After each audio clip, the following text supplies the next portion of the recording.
ఆంధ్రప్రదేశ్లో పురంధేశ్వరి గారు ఆవేశంగా మాట్లాడిన మాటలు టీవీలో డిబేట్లు చూశాక ఒకటి చెప్పాలనిపిస్తుంది.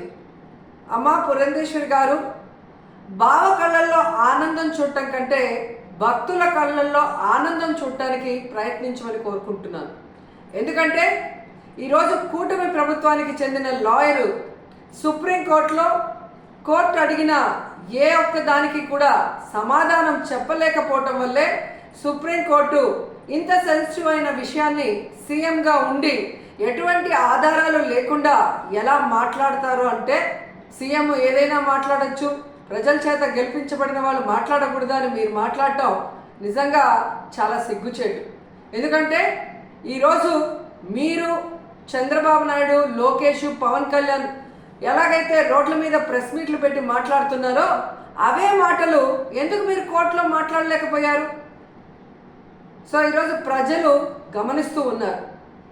ఎటువంటి ఆధారాలు లేకుండా లడ్డూలో టెస్ట్ చేయలేదని మీ లాయర్ చెప్పిన తర్వాత, ఎటువంటి ఇన్వెస్టిగేషన్ జరగకుండా చంద్రబాబు నాయుడు పవిత్రమైన తిరుమల లడ్డూ మీద అంత పెద్ద నింద వేసి మరి మత కల్లోలాలు సృష్టించే పరిస్థితి వచ్చినప్పుడు సుప్రీంకోర్టు అడగటంలో ఏం తప్పు ఉందని నేను అడుగుతున్నాను.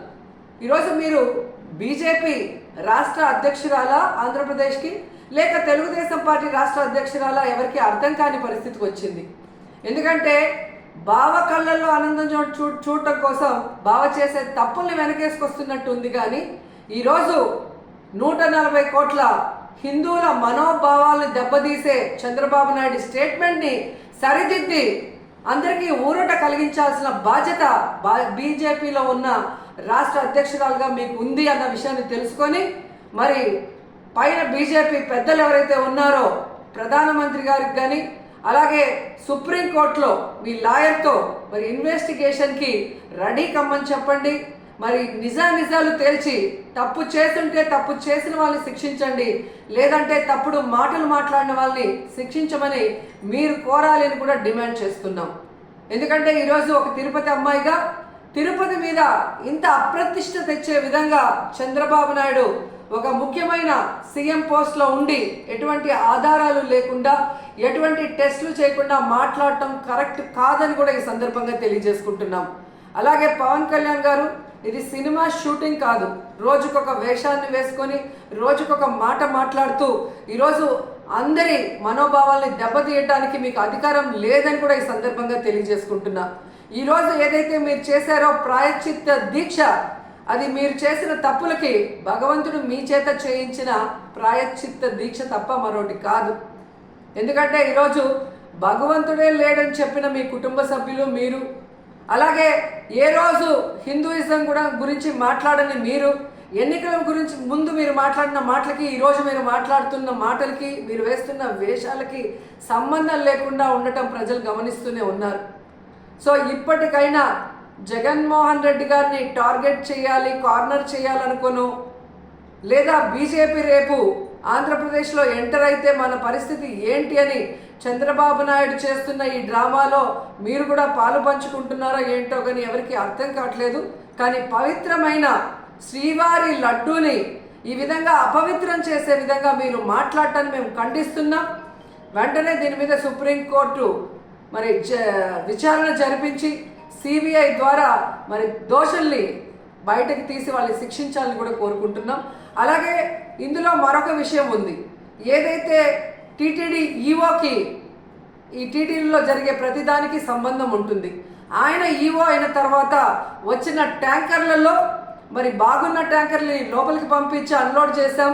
ఏవైతే వెజిటబుల్ ఫ్యాట్, వనస్పతి ఉంది అని చెప్పి వాటిని రిజెక్ట్ చేసి వాడకుండా బయటికి పంపించామని చెప్పిన ఈఓ గారు 2 నెలల తర్వాత సెప్టెంబర్లో చంద్రబాబు నాయుడు మరి ఏ విధంగా అయితే ఎనిమల్ ఫ్యాట్ కలిసి ఉందని అబద్ధం చెప్పిన తర్వాత కలిసి ఉందేమో అని మాట్లాడటం గమనించి ఆ ఈఓని ఆ పదవి నుంచి పక్కకి తప్పించి అతనికి కూడా నోటీసులు ఇచ్చి విచారించాలి. అలాగే ఎవరైతే పర్చేసింగ్ కమిటీలో ఉన్నారో మరి ఇవన్నీ చూసుకోవాల్సిన బాధ్యత వాళ్ళకుంది. ఆ కమిటీలో ఉన్న వాళ్ళందరికీ కూడా నోటీసులు ఇచ్చి విచారించాల్సిన అవసరం ఉంది.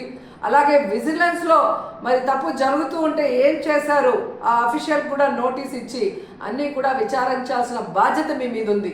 ఎందుకంటే ఈరోజు చంద్రబాబు నాయుడు పవన్ కళ్యాణ్ అపోజిషన్లో లేరు, అపోజిషన్లో ఉండి మాట్లాడింటే ఓకే అని చెప్పి ఎవరైనా కూడా మీ మాటలు నమ్మే అవకాశం ఉంటుంది. కానీ ఈరోజు మీరు అధికారంలో ఉండి విచారించాల్సిన అధికారం మీ చేతిలో పెట్టుకొని ఈరోజు ఆధారాలు సేకరించాల్సిన బాధ్యత మీ దగ్గర ఉండి కూడా అవేవి చేయకుండా కేవలం జగన్మోహన్ రెడ్డి గారి మీద నిందలు వేయాలి, వైఎస్ఆర్సీపీ అనేది లేకుండా చేయాలి అన్న ఒక కాన్సెప్ట్తో మీరు ముందుకు వెళ్ళటం వల్లే ఈరోజు అది బ్యాక్ ఫైర్ అయ్యి మీరు చెప్తున్న అబద్ధాలు ప్రజలందరూ కూడా గమనించే పరిస్థితి వచ్చిందని కూడా ఈ సందర్భంగా తెలియజేసుకుంటున్నాం.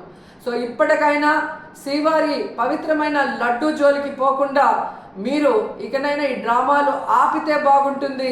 సుప్రీంకోర్టు విచారణకి మేము సిద్ధం, సిబిఐ వేసుకున్న మేము సిద్ధమని చంద్రబాబు నాయుడు, పవన్ కళ్యాణ్ అలాగే పురంధేశ్వరి గారు చెప్పాల్సిన అవసరం కూడా ఉందని చెప్తున్నాను.